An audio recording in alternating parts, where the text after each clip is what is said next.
রাজধানীর জাতীয় স্টেডিয়াম সংলগ্ন এলাকায় ক্রীড়া বান্ধব পরিবেশ সৃষ্টি করতে আজ ভ্রাম্যমাণ আদালত পরিচালনা করেছে জাতীয় ক্রীড়া পরিষদ। ভবিষ্যতেও এই ধরনের আদালত পরিচালনা অব্যাহত থাকবে বলে জানিয়েছেন ক্রীড়া পরিষদ এবং যুব ও ক্রীড়া মন্ত্রণালয়ের কর্মকর্তারা। বিস্তারিত মাহবুবুর রহমানের প্রতিবেদনে। দেশের ক্রীড়াঙ্গনের প্রাণকেন্দ্র রাজধানীর জাতীয় স্টেডিয়াম সংলগ্ন এলাকা, অথচ জায়গাটি যেন ক্রীড়াবিদ কিংবা ক্রীড়া সংশ্লিষ্টদের জন্য নয়, বরং দোকানি আর ক্রেতাদের জন্য সবচেয়ে বড় মার্কেট হাব।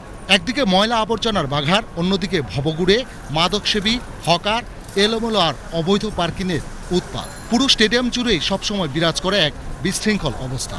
তবে এবার নড়েচড়ে বসেছে স্টেডিয়াম কমপ্লেক্সের অভিভাবক জাতীয় ক্রীড়া পরিষদ।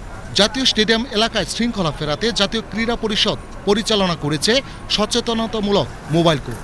যদিও আগে থেকেই টের পেয়ে যাওয়ায় অনেকটাই সতর্ক হয়ে যায় ফুটপাত দখলকারী, অবৈধ পার্কিংকারীরা। ভ্রাম্যমাণ আদালত পরিচালনাকারী ম্যাজিস্ট্রেট উম্মে ইশরাত জানান, প্রাথমিক অবস্থায় এই অভিযানটি মূলত সবাইকে সতর্ক করার জন্য। পরবর্তীতে নেওয়া হবে কঠোর ব্যবস্থা। রেগুলার মোবাইল কোড করব এবং যদি কেউ ইলিগেল অকুপাই করে রাখে কিংবা ইলিগেল কোনো কাজ করে, মোবাইল কোডের অধীনে যেসব ধারা রয়েছে সেসব ধারায় আমরা তাদেরকে সাজার ব্যবস্থা করব। সেটা জরিমানা হোক, জেল হোক, সেটা যেটাই হোক আমরা সে ব্যবস্থা গ্রহণ করব। স্টেডিয়ামের যাতে মান বজায় থাকে, সেখানে প্লেয়াররা আসতে পারে, দর্শকরা আসতে পারে, মানুষ নিরাপদে চলাচল করতে পারে নির্বিঘ্নে, সে ব্যবস্থা করার প্রয়াস আমরা চালাবো। এ সময় জাতীয় ক্রীড়া পরিষদ সচিব আমিনুল ইসলাম বলেন, পরিচ্ছন্ন পরিবেশ সৃষ্টির মাধ্যমে স্টেডিয়ামটিকে ক্রীড়া বান্ধব করতে হলে অভিযানের পাশাপাশি সবাইকে সচেতন হতে হবে।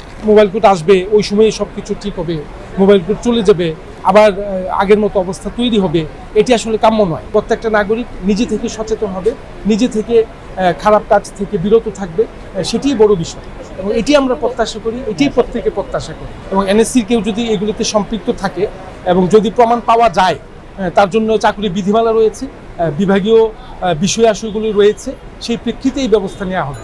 স্টেডিয়ামে ক্রীড়ার পরিবেশ ফিরিয়ে আনতে জাতীয় ক্রীড়া পরিষদ মাস 7 আগে জনপ্রশাসন মন্ত্রণালয়ের কাছে মোবাইল কোর্টের ক্ষমতা চেয়ে চিঠি দিয়েছিল। নানা প্রক্রিয়া শেষে অবশেষে জাতীয় ক্রীড়া পরিষদ ও মন্ত্রণালয়ে থাকা 4 কর্মকর্তার অনুকূলে স্টেডিয়াম এলাকায় মোবাইল কোর্ট পরিচালনার ক্ষমতা প্রদান করা হয়, যার ফলশ্রুতিতে অনুষ্ঠিত হয় এই অভিযান। Mahbubur Rahman Khokon, BTV news.